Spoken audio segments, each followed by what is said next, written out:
Hey everybody, I think it's Wednesday when this is going up. It is Jordan and it is Will. We are talking today as the video that you clicked on with the putty thumbnail. As it tells you, we're talking about wide receivers the Vikings can go get. And I kind of tried to set the thumbnail up as a little like West Side Story, like trade and free agency, which is more Will's department, versus the NFL draft, which is my department. And I'm sorry that I put so much emphasis on the draft. I just love it because I'm a dweeb. But let's just dive. It's so important. You have to draft well, or you don't win Super Bowls. Because guess what, Will? This is when Super Bowls are won. There you go. True. Cash the check. I said the catchphrase. I did it. I get my money now. I get to feed my family. But let's just go ahead and dive in. Let's start with a free agency option. I think there's one that is floating around a lot. Vikings fans know him. They hate him. They're familiar with him. I guess I shouldn't spoil it. If you want to talk about somebody else, talk about who you want to talk about. I just figured he was on your list. But Who's your number one target? Yeah, I mean, there's a few guys that I think the Vikings should look at in free agency. I think for me, I think Allen Lazard is probably number one, and that's who you're referencing, right? Vikings 100%. The fans love him. They hate him. They know he's a good player, but also he played for Green Bay, so of course we hate him.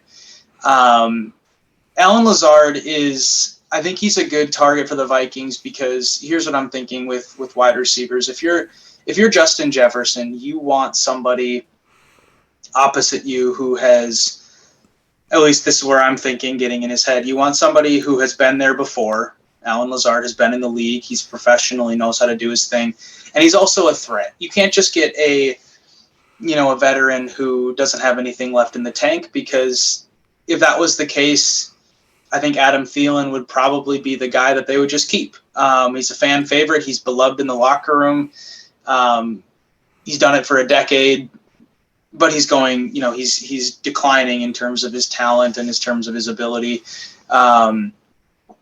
So I think looking outside of the organization is important. And I think Lazard would bring that veteran plus production plus, ability to be a one on a day when Jefferson is shut down.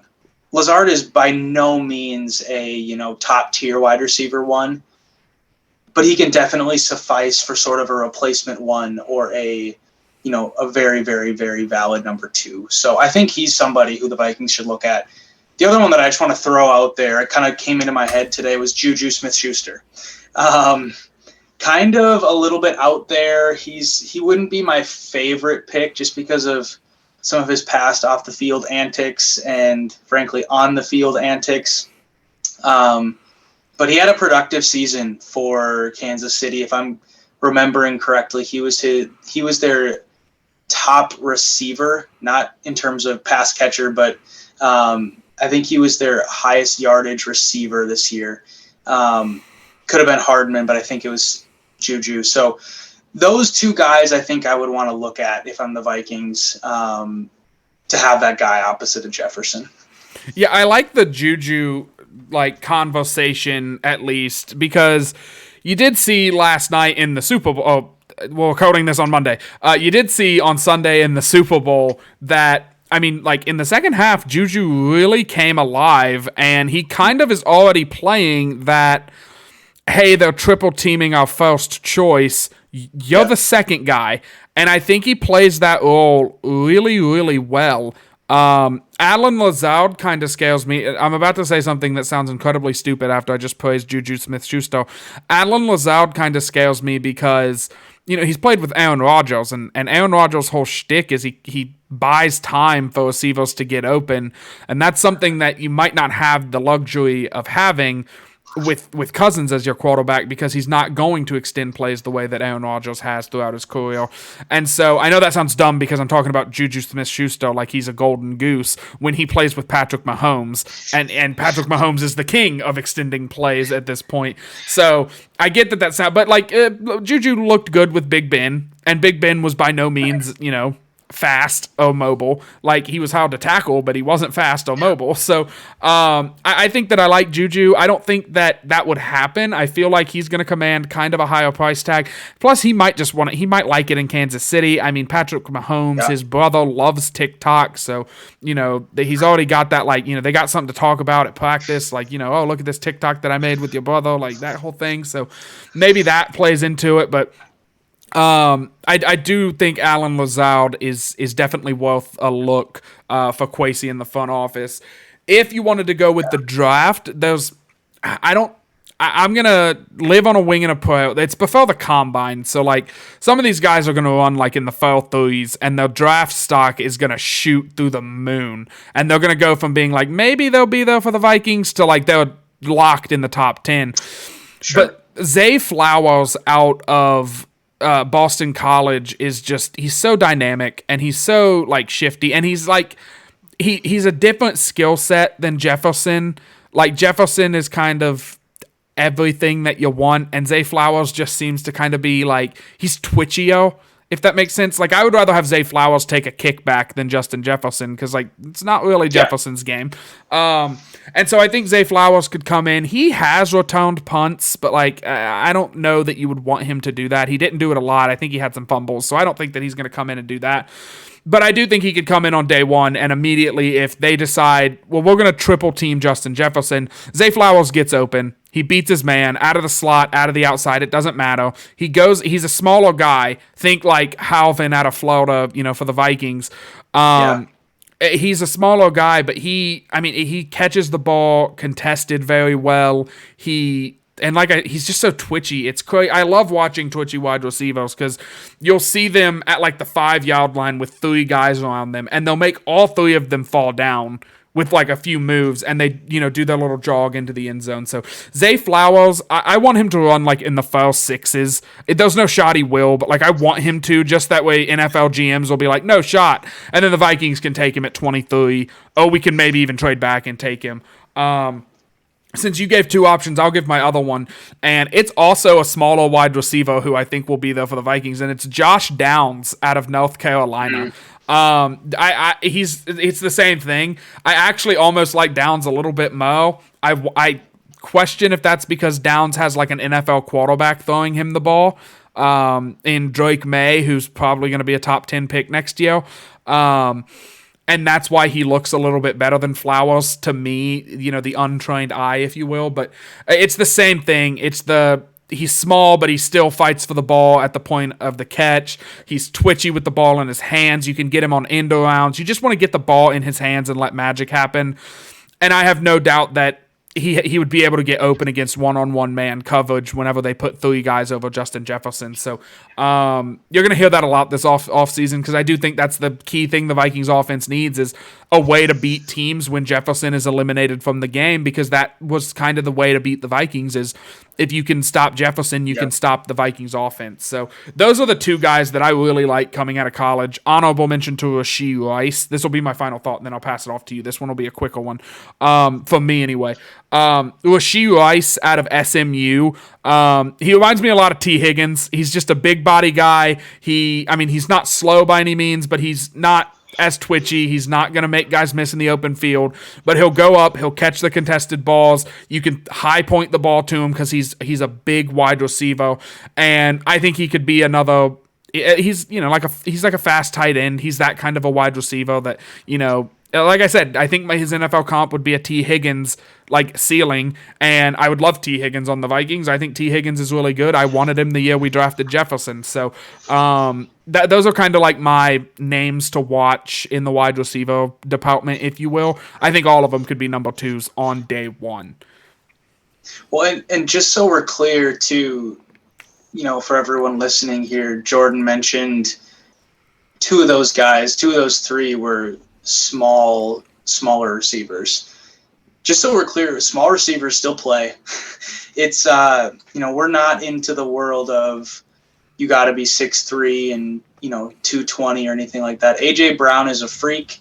He's an anomaly. If you look at the receivers across the NFL, it's speed, it's explosiveness, and I mean, guys that are little in the NFL. I mean, Devontae Smith. We talked about him in the previous show this week. He's you look at him, you would never imagine he plays professional football.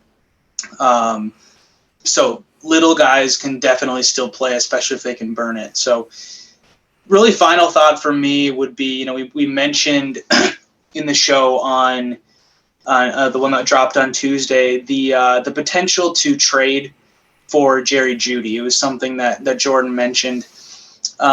Depending on Denver's plans this offseason, it could be a little bit of a pipe dream. It could be too expensive, especially with the team that only has 5 draft picks this season. And Kwesi's already made plenty of trades, and so draft capital isn't exactly just flowing out of the barns right now. But it is something to consider, especially if you could potentially throw in some players for a trade like that. So Jerry Jeudy would be he would be a home run across from Justin Jefferson.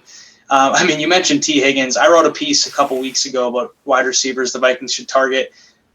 Just because I was feeling spicy, I put T. Higgins in there because he plays for a Cincinnati team that's going to have a lot of payment to make in the upcoming years, especially to Joe Burrow and Jamar Chase. And with 1 year left on his contract, Higgins potentially could be the odd man out. And so if the Vikings were feeling real aggressive, he could be somebody they could go for. But again, probably too expensive for a guy that could be, wide receiver 1 on a lot of different teams. I wanna push my chips in. I know I said I was done, but I have to say this. Go all in. Trade for Higgins. Trade for Jalen Ramsey. Just push all the chips in the table, and if we don't win a Super Bowl, we absolutely tank in 2024. I mean, we are worst team in football by a mile, and I think Archie Manning will be eligible for draft at that point. So then, boom, bam, we just won the Archie Bowl. Oh, we won the Super Bowl. So, you kind of have both ways. So I'm all about trading for T. Higgins or Jerry Jeudy and putting all the chips in for this season. Yeah, I mean, Kwesi's been on the record of saying he doesn't want to go full Rams, and, he probably will not do that. But, I mean, we talked a little bit about, the idea of winning a Super Bowl with a highly compensated quarterback, at least relatively speaking. And at least as of now, Cousins is still sort of a highly-ish compensated quarterback. And after watching Matthew Stafford win a Super Bowl in a year in which he led the league in interceptions and, isn't exactly – I think his value was elevated by the team he was on. So if the Vikings were to really just go in and build a juggernaut around a very, very good quarterback in Kirk Cousins, you could win a Super Bowl. And last thing I'll say here is I hate to say it, but Patrick Mahomes, he played great on Sunday, but that was a team win. It was one of those games where I was thinking after the game, I'm not sure if he should have been MVP because I thought maybe Nick Bolton should have got it. Or, I mean, the run game was all in and very productive, very effective. He as in Mahomes got a lot of help from the big punt return from Kadarius Toney. So if you have a roster around a quarterback that doesn't make mistakes and makes the right plays, Mahomes was not himself yesterday insofar as he was hobbled. Obviously, I would still take injured Patrick Mahomes over Kirk Cousins, but yesterday just showed that winning a Super Bowl, yes, it requires an elite quarterback much of the time, but also it's still very, very much a team game. Absolutely. Yeah, absolutely. I 100% agree. I'll plug the sponsors. Shop Unified. They're a good company. Follow the show at LTB Vikings and follow Will at Will Bad Lose. Check out the Bad Loser blog and also VikingsTerritory.com for just really, really good sports content. We haven't really done an off season together. I'm assuming the Bad Loser blog, I don't see like Vikings or Skull or anything like that in there. Do you cover like the Twins and the T-Wolves at all? Right now, just because I'm working with Vikings territory, I'm focusing very much on the Vikings. But, I'm definitely not, ruling out the possibility of writing a little bit more about the Twins. I've done a little bit of blogging for Twins Daily. I wrote a piece about the Timberwolves' last playoffs. So especially this time of year where it's, Twins season already is starting to ramp up a little bit, and Timberwolves season is kind of, reaching the climax here with the playoffs around the corner. Yeah, you could potentially see something about baseball or basketball in the Bad Loser blog. Absolutely. I knew you were a baseball guy, and so I wanted to just throw that out. Yeah. Start sprinkling the seeds of summer. Me and my brother we're already booking golf dates because it's coming sooner than you think. I mean, we're halfway through February, so it's wild. All right, you good if I close this down? Yes, sir. All right, well, everybody, thank you for tuning in. Watch all of our videos. We'll have another one out for you tomorrow. Skol, y'all.